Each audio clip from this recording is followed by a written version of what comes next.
कहाँ कहाँ से आ रही है ये ध्वनियां? कहाँ से आ रही है ये ध्वनियां?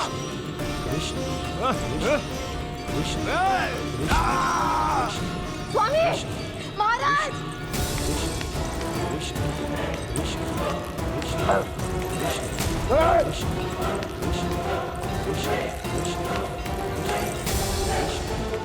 कैसी ध्वनि महाराज?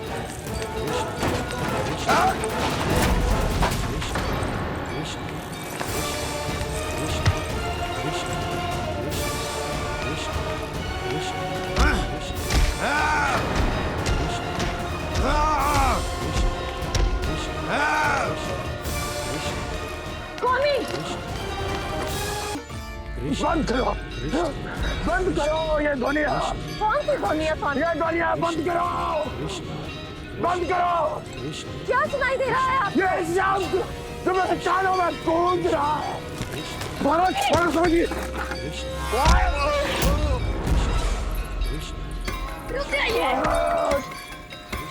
बस कीजिए महाराज।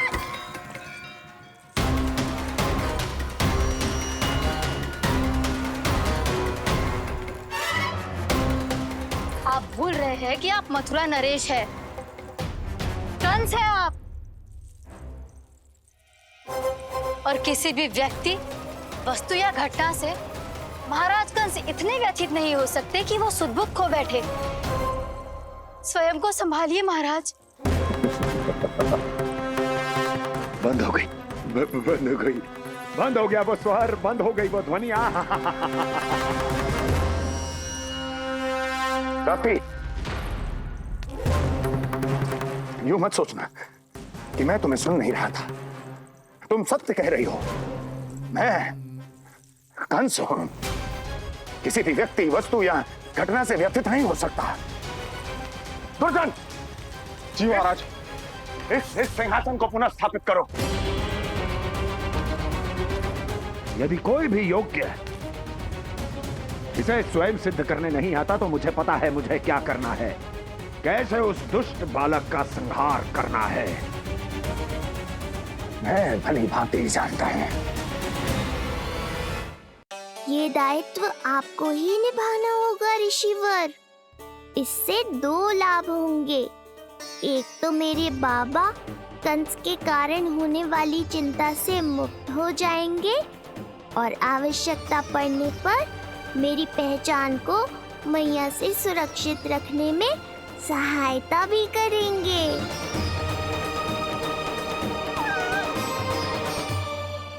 नंदराज, अब बलराम और कृष्ण दोनों को भूख लग गई होगी।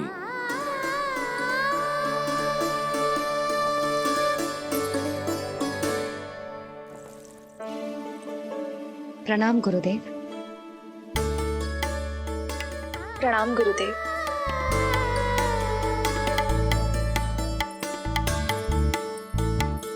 गुरुदेव, अब आप भी विश्राम कर लीजिए। नहीं नंदराज, मुझे शीघ्र ही मथुरा पहुंचना है। राजा वासुदेव और रानी देवकी मेरी प्रतीक्षा कर रहे होंगे। पर इससे पहले कि मैं जाऊं, मुझे आपको कुछ बताना है।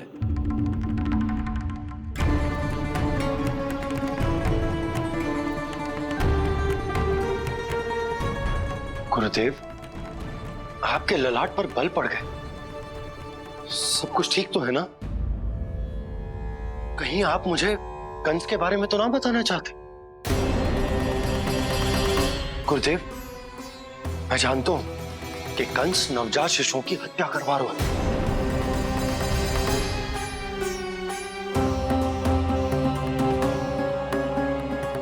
कंस नहीं, कृष्ण के बारे में कुछ कहना है मुझे।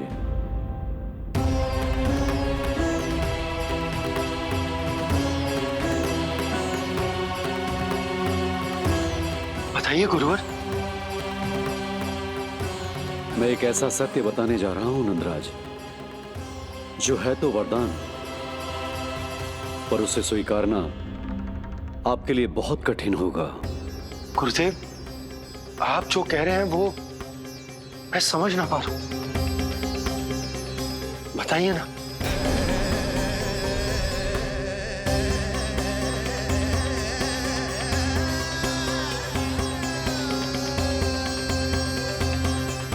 बताइए ना गुरुवर।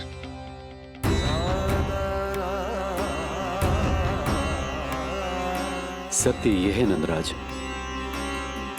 कृष्ण राजा वासुदेव के पुत्र हैं। कृष्ण राजा वासुदेव के पुत्र हैं। कृष्ण राजा वासुदेव के पुत्र हैं।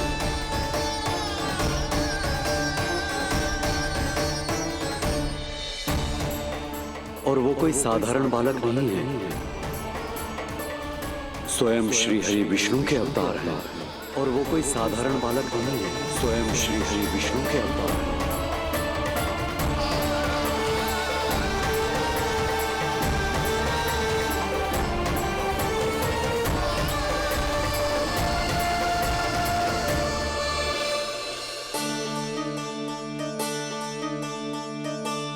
अशु विचित्र लग रहा है। कौन हो तुम? मैं हूं श्री विष्णु का अवतार। शिव,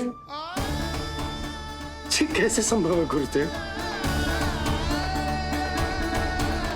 वो तो नन्हा सा बालक।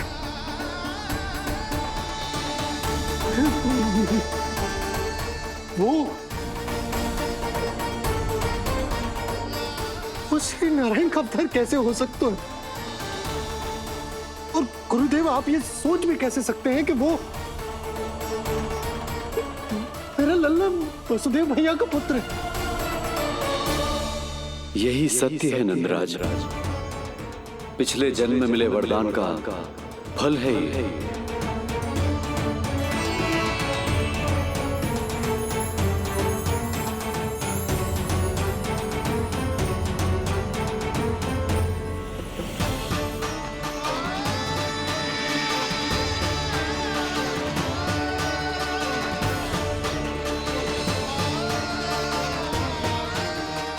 मैं आपकी संतान के रूप में अवश्य आऊंगा, किंतु उसके लिए आपको मेरे अगले अवतार के बाद एक और अवतार की प्रतीक्षा करनी होगी, क्योंकि अगले जन्म के लिए मैं पहले ही ये वरदान माता देवकी को दे चुका हूं। इस समय मैं विवश हूं, किंतु मैं आपको वचन देता हूं, आपकी संतान बनकर अवश्य आऊंगा, मैं अवश्य आऊंगा। प्रभु, श्री हरि को अपने सामने देखकर मेरी व्याकुलता का बांध टूट गया है। 2 जन्म बहुत बड़ा समय होता है स्वामी। अपने पुत्र के रूप में हरि को गोद में खिलाने के लिए अब मैं और 2 जन्मों तक प्रतीक्षा नहीं कर सकती। धरा!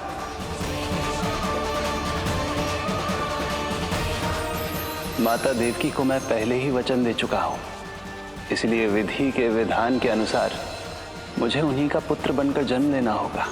किंतु आपकी आतुरता का अनुभव करने के बाद अब मैं भी आपका स्नेह पाने से स्वयं को और वंचित नहीं रख सकता। ये जो भी हो रहा है प्रभु की ही लीला है। कृष्ण के जन्म के तुरंत बाद भगवान विष्णु के आदेश पर वासुदेव जी के यहां आना पड़ा और आपकी और रानी यशोदा की पुत्री को अपने पुत्र के साथ बदलना पड़ा और इस तरह कृष्ण आपके और रानी यशोदा के पुत्र बन गए।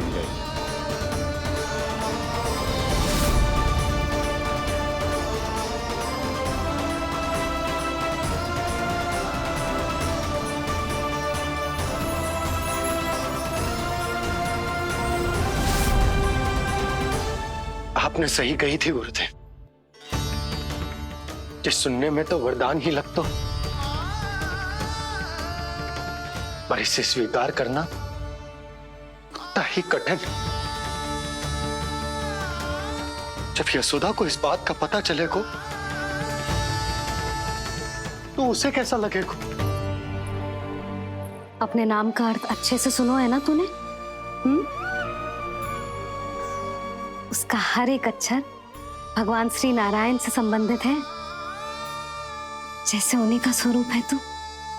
बस मैया, ये सत्य आपसे छुपा रहे, इसी कारण बाबा के लिए ये जानना आवश्यक है। फिर चाहे इसे स्वीकार करना उनके लिए कितना भी कष्टदायक क्यों ना हो। नहीं नंद, ये सत्य उन्हें आप नहीं बताएंगे। स्वयं प्रभु ने मुझसे कहा है किसी और प्राणी को इसके बारे में भनक तक नहीं लगनी चाहिए, और रानी यशोदा को तो बिल्कुल नहीं। गुरुवर, कंस के आक्रमणों की जानकारी यशोदा से पहले ही छुपाकर रखना कठिन था। अब इतना बड़ा सत्य मैं यशोदा से कैसे छुपाऊंगा? आपको छुपाना ही होगा नंदराज, यही प्रभु की इच्छा है।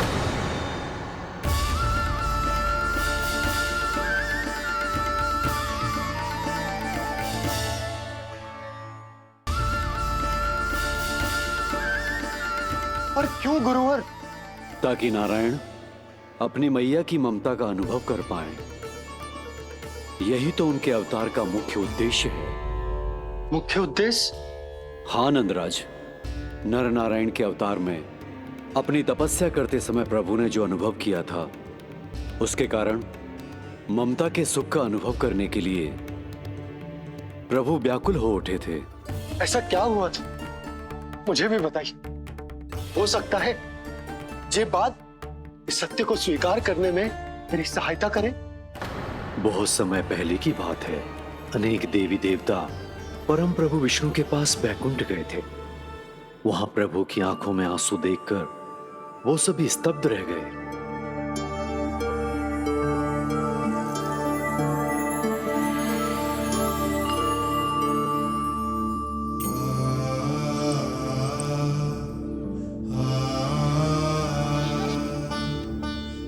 प्रभु, आपकी आंखों में आंसू?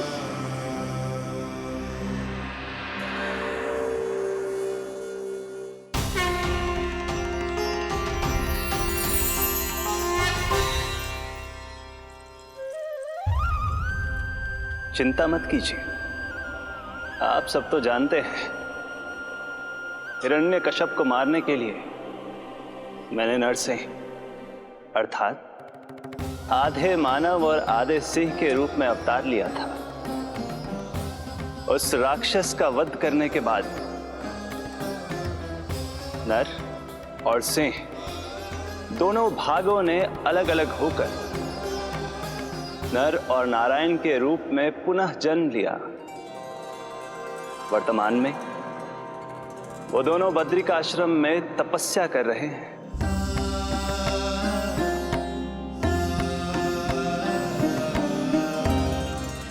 आज उन दोनों ने कुछ ऐसा देखा जिसने मुझे भी भावुक कर दिया।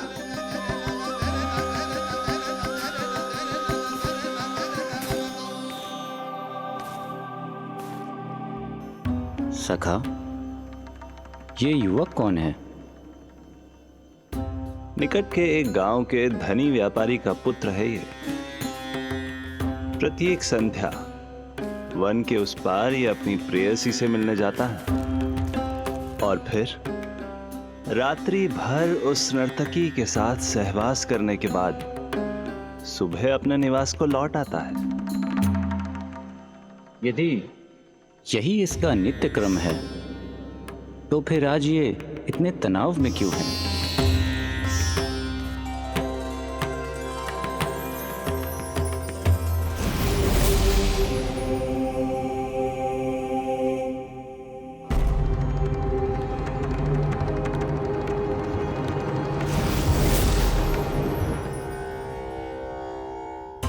कल रात्रि प्रेम क्रिया के मध्य उस नर्तकी ने इससे पूछा, ये सबसे अधिक प्रेम किससे करता है? जब इसने कहा तुमसे, तो वो बोली, तुम्हें अपने प्रेम को सिद्ध करना होगा। अपनी मां के हृदय को उसके तन से अलग कर मुझे सौंपना होगा। मां का हृदय?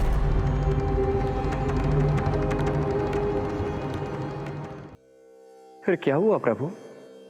वो लाया अपनी मां का हृदय? ये जिज्ञासा यक्ष प्रश्न बनकर पूरे दिन नर और नारायण के मस्तिष्क में कौंधती रही। उन्होंने संध्या होने तक वहीं नदी किनारे प्रतीक्षा करने का निर्णय लिया, ताकि वो ये जान सके कि क्या वो युवक अपनी क्रूर प्रेयसी को छोड़ेगा या वासना में अंधा होकर अपनी ही माता की हत्या करने का जघन्य अपराध करेगा। अब उसके वन पार करने का समय बीत चुका है। युवक ने विवेक का परिचय दिया है सखा। हे प्रभु, आपका कोटि कोटि धन्यवाद।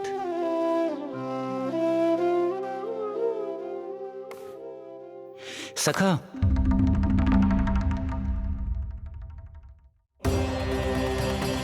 सखा मुझे बताओ, जो अकल्पनीय था कहीं वो घट तो नहीं गया?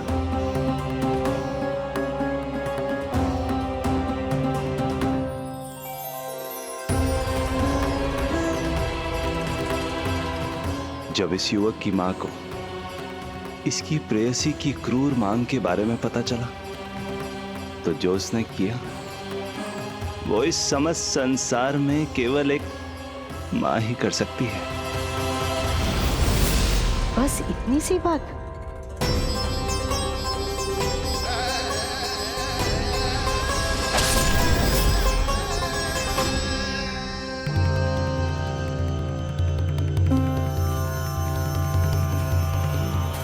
संभाल के मेरे बेटे, कहीं चोट ना लग जाए तुझे।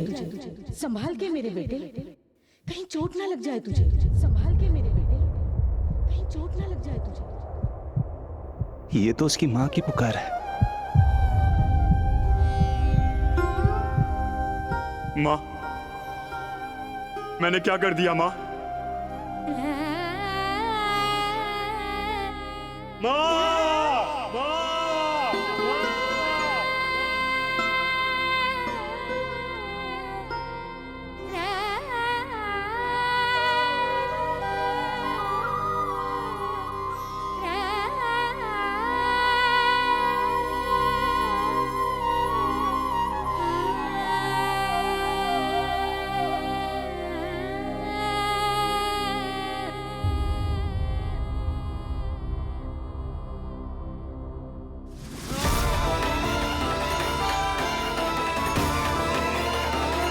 इस घटना से केवल नर और नारायण ही भावुक नहीं हो गए थे, बल्कि बैकुंठ में बैठे श्री हरि की आंखों में भी आंसू आ गए थे। ममता के लिए तरसने लगे थे वो। इसीलिए उनके इस अवतार का मुख्य उद्देश्य है मां की ममता का अनुभव करना। यही कारण है कि ये सत्य आपको रानी यशोदा से छुपाना ही होगा नंदराज। नहीं तो वो कृष्ण को मां की दृष्टि से नहीं, एक भक्त की दृष्टि से देखेंगी, और प्रभु जिस आनंद के लिए इतना कष्ट उठा रहे हैं उससे ही वंचित रह जाएंगे। बोलिए नंदराज, आप श्री नारायण के इस सत्य को गुप्त रखेंगे ना?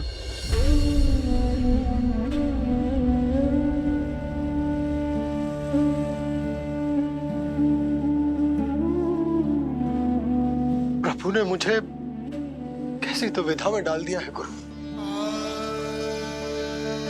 यशोदा से तो ये सत्य मैं छुपा भी लूंगा, परंतु स्वयं से कैसे छुपाऊंगा? और बाबा होने को सुख, उसको अनुभव कैसे कर पाऊंगा? जो हो रहा है और जो भी होता है सब उनकी ही इच्छा से होता है नंदराज। इसलिए आगे का मार्ग भी वही दिखाएंगे। अब मैं चलता हूं नंदराज। राजा वसुदेव और रानी देवकी नामकरण के बारे में जानने के लिए व्याकुल हो रहे होंगे।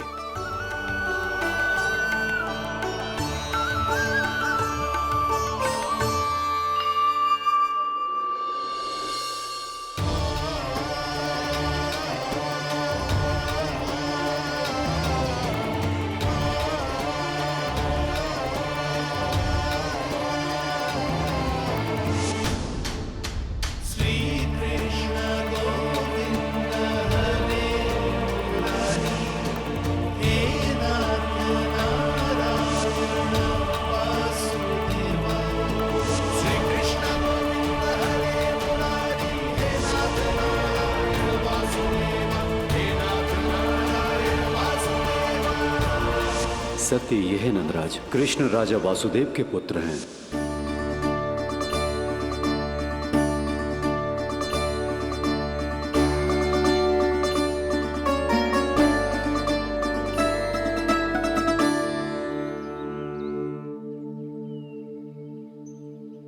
नंदराज, अपने आप को संभालिए और शांत चित्त से घर लौटिए। और हां, स्मरण रखिए कि प्रभु ने आपको बहुत ही बड़ा उत्तरदायित्व सौंपा है, आपको उसे निभाना ही होगा।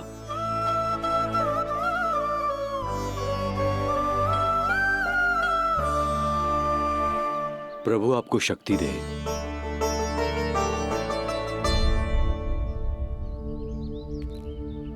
आप बहुत सौभाग्यशाली हैं नंदराज, जो प्रभु आपके घर पल रहे हैं। उनके बारे में सोचिए जिनके यहां प्रभु ने जन्म लिया है। वो दोनों तो प्रभु की बाल लीलाओं से पूरी तरह से वंचित हैं।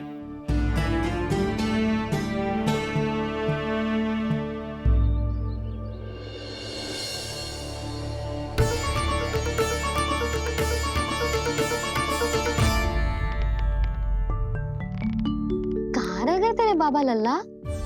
जो आए क्यों ना अब तक?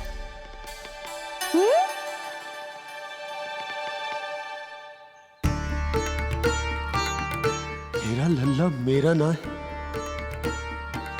वो तो मेरे आराध्य नारायण का अवतार है। और ये बात मुझे यशोदा से छुपानी।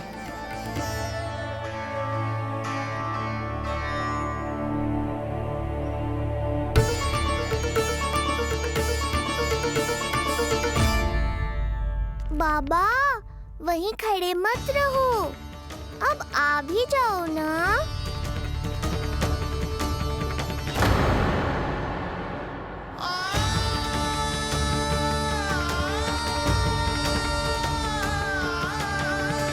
एक पग भी आगे बढ़ाने का साहस ना हो रो मेरा।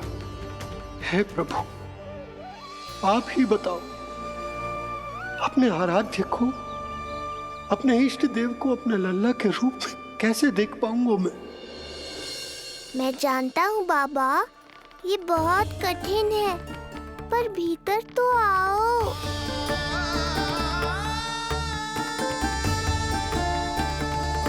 अब आ भी जाओ बाबा, ऐसे बाहर कब तक खड़े रहोगे आप?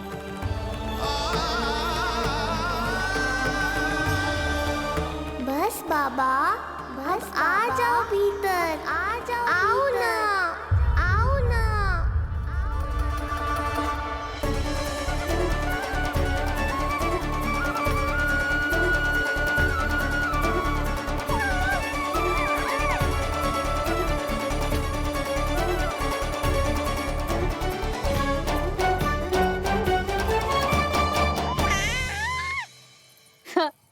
समझो?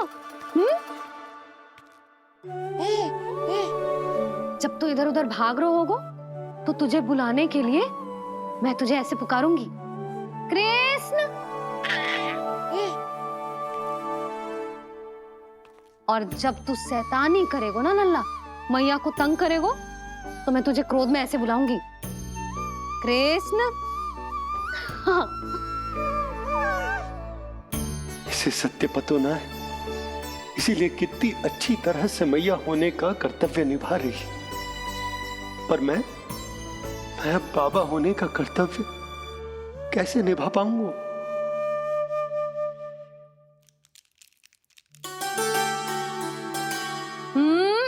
सावधान। इतनी अच्छी लगी तुझे बाबा की दीजे माला, कि मुंह में ले लियो तूने?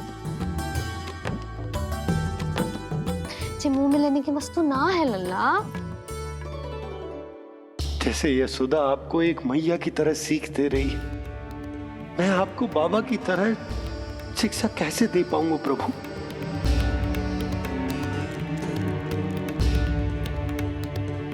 कृष्ण, अभी मना किया ना मैया ने? ये तो प्रभु को ही डांट रही है। सावधान, जो फिर से मुंह में लिया तो। यशोदा, तुम्हें पता भी है तुम किस पर क्रोधित हो रही हो?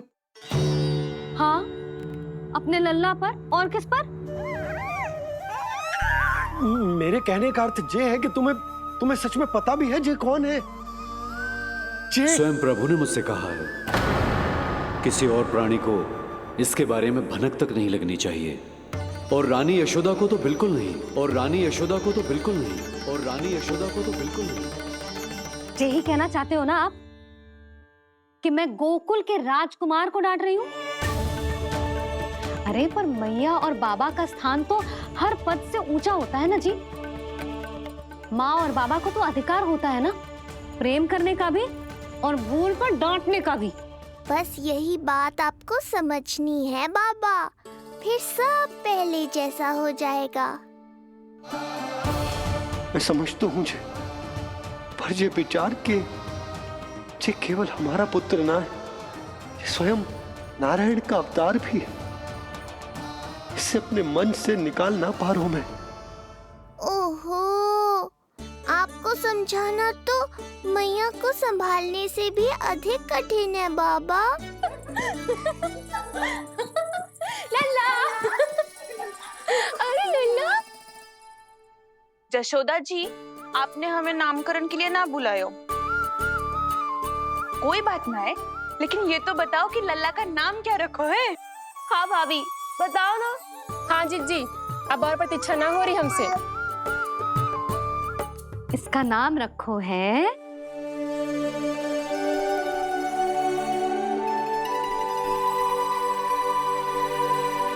कृष्ण।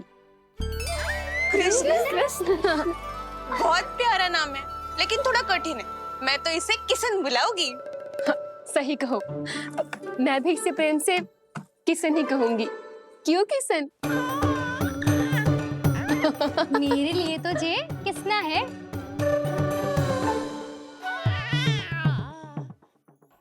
क्या कर रही हैं ये सब? बाबा, इन सब के लिए मैं केवल कृष्ण हूँ, भगवान नहीं। बस अब आप भी शीघ्र ही समझ जाओ ना ये। अरे तुम सब। हाँ, बुरा मुझे भी लग रहा है जो सारी की सारी पहले ही दिन मेरे लल्ला का नाम बिगाड़ रही है। किंतु इसमें भी इन सब का प्रेम ही छुपा है, और हम सब तो प्रेम से भगवान को भी प्यारा सा नाम दे देते हैं, है ना? हाँ। सत्य तो ये है कि कृष्ण नाम बहुत अच्छा है, किंतु मैं भी अपने लल्ला को प्रेम का नाम देना चाहती हूँ। कान्हा बुलाऊंगी इसे, कान्हा बुलाऊंगी इसे, कान्हा बुलाऊंगी इसे।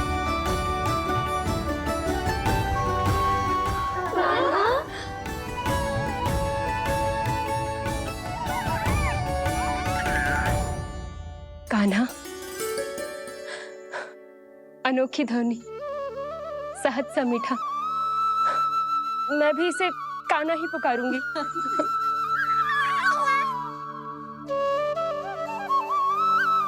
आप भी बुलाओ ना इसे। आप एक बार बुला कर तो देखो, झट से पलट कर देखेगा आपको ये हमारा नटखट कान्हा। प्रभु, ये सब आपका सत्य ना जानती, पर मैं जानता हूं। अब इस मुख से आपका नाम केवल भक्ति भाव से ही निकल सकता है, वात्सल्य भाव से ना। जी की लल्ला का भी तो नामकरण हुआ था ना अपने लल्ला के साथ। हाँ भाभी, क्या नाम रखा गया है इसका? हाँ, बताओ ना। हाँ भाभी, बोलो ना। बताओ ना जीजी। ना, देखो, एक मैया से उसके लल्ला का नया नाम बताने का आनंद मैं ना छीन सकती। यदि तुम सबको कान्हा के दाऊ का नाम जानना है तो चलो सबके सब रोहिणी जीजी के पास।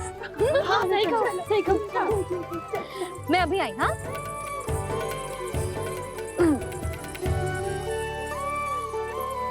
सुनो जी, आप लल्ला को संभालो, मैं अभी आई। रोहिणी, मैं कैसे? ये प्रभु, लल्ला।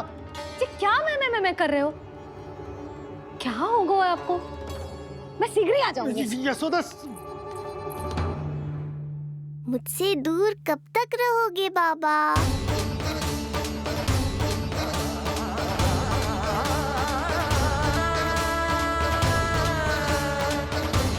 एक बार मेरी ओर देखो तो सही।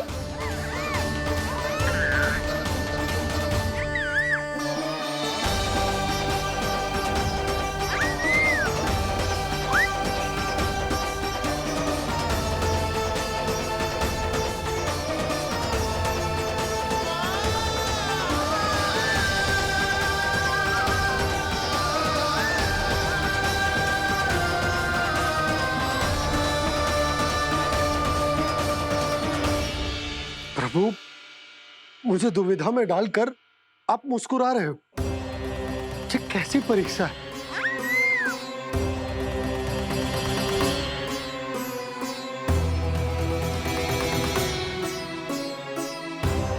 ये क्या कर रहे हैं आप?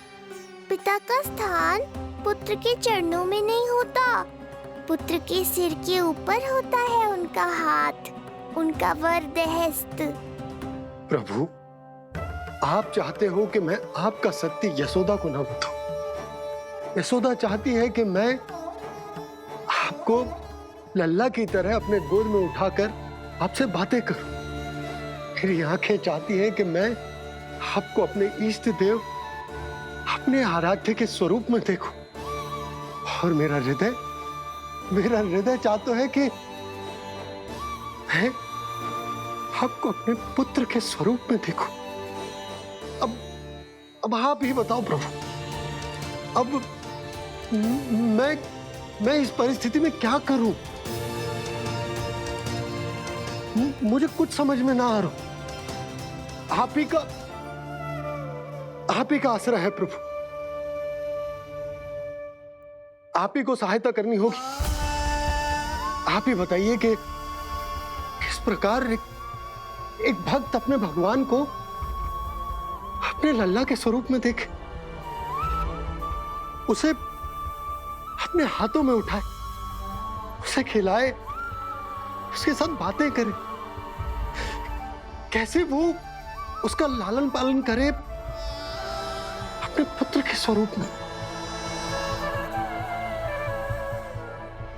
प्रभु, मुझे कुछ समझ में ना आ रहा। सहायता करो प्रभु। चिंता मत कीजिए बाबा, आपके सभी प्रश्नों का उत्तर शीघ्र ही मिलेगा आपको।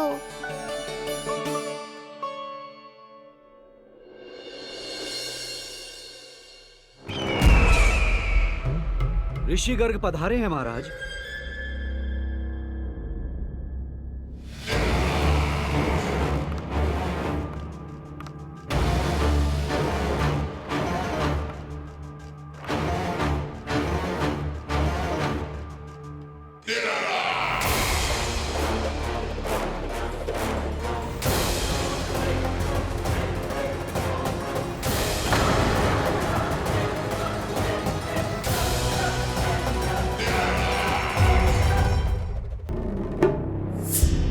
तो महान मथुराधीश कंस के दरबार में ऐसे सम्मान होता है ऋषि मुनियों का? नहीं ऋषिवर, ये तो केवल एक उदाहरण है कि कैसे एक विष्णु भक्त का सम्मान नहीं किया जाना चाहिए। तब तो अच्छा ही है। मैं यहां तुमसे सम्मान की अभिलाषा लेकर नहीं आया हूं। मैं यहां देवकी और वसुदेव से भेंट की इच्छा लेकर आया हूं। क्यों? मेरे विरुद्ध कोई षड्यंत्र रचना चाहते हो? जो सदैव दूसरों के विरुद्ध षड्यंत्र करता है, उसका संपूर्ण जीवन इसी भ्रम में बीतता है कि सारा संसार उसके लिए षड्यंत्र कर रहा है। परंतु अन्य व्यक्तियों के पास इससे भी अत्यधिक महत्वपूर्ण कार्य होते हैं करने के लिए। यह महत्वपूर्ण कार्य करने की आपकी यह इच्छा इस दरबार में पूर्ण नहीं होगी ऋषिवर।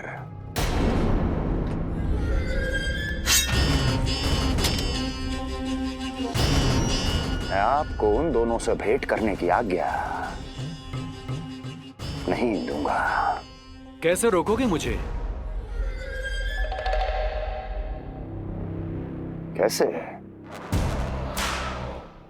बड़ा ही विचित्र प्रश्न है, किंतु इसका उत्तर बड़ा ही सरल है ऋषिवर। जानते हैं, मेरे दिन का आरंभ कैसे होता है? किसी ना किसी का संहार करके। और यदि एक संहार और हो जाएगा तो मुझे क्या अंतर पड़ेगा?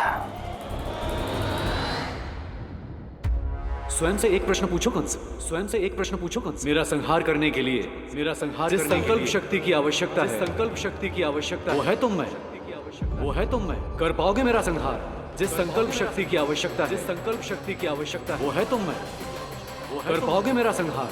कर पाओगे मेरा संकल्प शक्ति की आवश्यकता है, संकल्प शक्ति की आवश्यकता। बोलो कंस, बोलो। यदि मैंने श्राप दे दिया, यदि मैंने श्राप दे दिया, कौन सा कवच तो तुम्हारा उसे सत्य होने से रोक पाएगा, उसे सत्य होने से रोक पाएगा? बोलो कंस, बोलो। यदि मैंने श्राप दे दिया, यदि मैंने श्राप तुम्हारा कौन सा कवच तो तुम्हारा उसे सत्य होने से रोक पाएगा, उसे सत्य होने से रोक पाएगा? ऋषिवर, यदि आपके हृदय में स्वामी के विरुद्ध षड्यंत्र करने की इच्छा नहीं है तो महाराज भी आपको किसी से भेंट करने से रोकना नहीं चाहेंगे, है ना महाराज?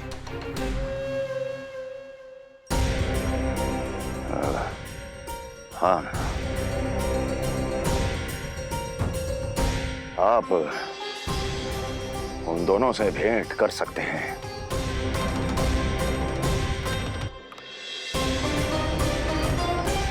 दुर्जन, इन सब पर दृष्टि रखो।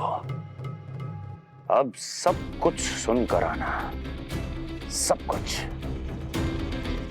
कुछ भी छूटना नहीं चाहिए। जाओ।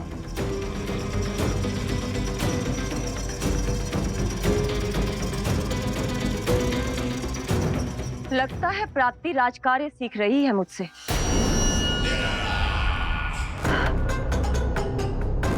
उचित समय पर सही सुझाव दिया तुमने प्राप्ति। अब आसानी से पता लग जाएगा कि ऋषिगर के यहाँ आने का वास्तविक कारण क्या है महाराज।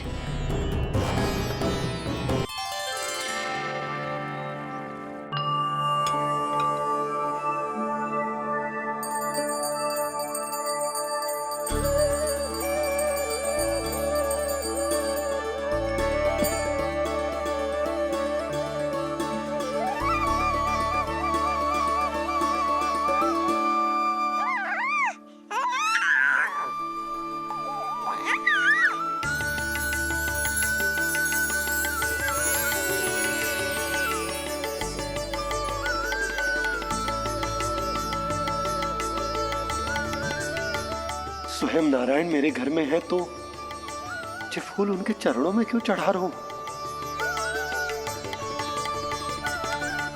तैयार होगा मेरा लल्ला।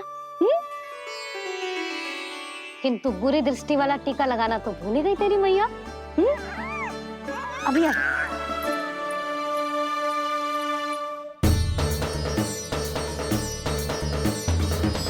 ओहो, नहीं नहीं बाबा, ये मत करो।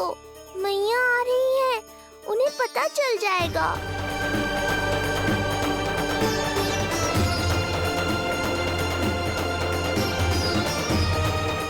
ये फूल तो आपके चरणों के लिए ही बने हैं प्रभु, इन्हें स्वीकार करें।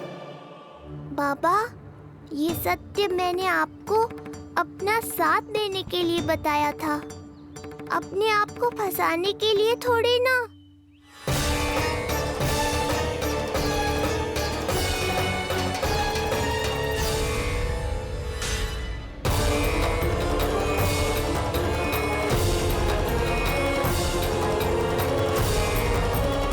नारायण नारायण। प्रणाम पंडित जी। नंदराज जी, रानी जी, बिटिया के पांव भारी थे ना, तो सेलिवाने समधियाने चला गया था, वहां कुछ अधिक ही समय लग गए। आज वापस आया तो पता चलो कि स्वयं गर्ग ऋषि ने लल्ला का नाम रखो है, सो मिलने चला है। क्या नाम मिलो है इसे? उन्होंने लल्ला का नाम कृष्ण रखो है। उन्होंने लल्ला का नाम कृष्ण रखो है।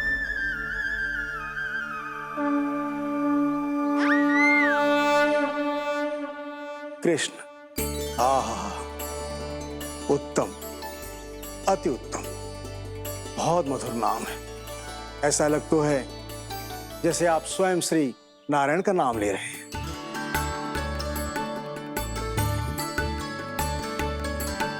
स्थिति को और गंभीर मत बनाओ पंडित जी। आपको तो बाबा के प्रश्नों का उत्तर देना है। एक बार मेरी ओर देख लो, आपको स्वयं ही पता चल जाएगा कि आपको इस समस्या को कैसे सुलझाना है।